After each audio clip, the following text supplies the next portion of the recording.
જોઈને બેટા મન રાજી થઈ ગયું. જા ઉપર જઈને આરામ કરી લે, મહેમાનો મોડેથી આવશે.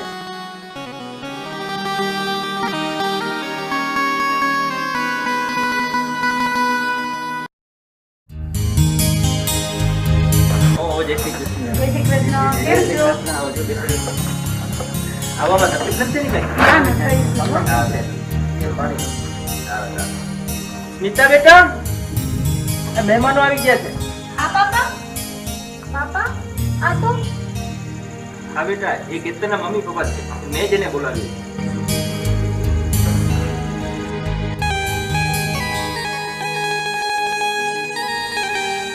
પાપા, તમે કઈ ચિંતા ન કરતા. તમે કહેશો ત્યાં જ લગ્ન કરીશ.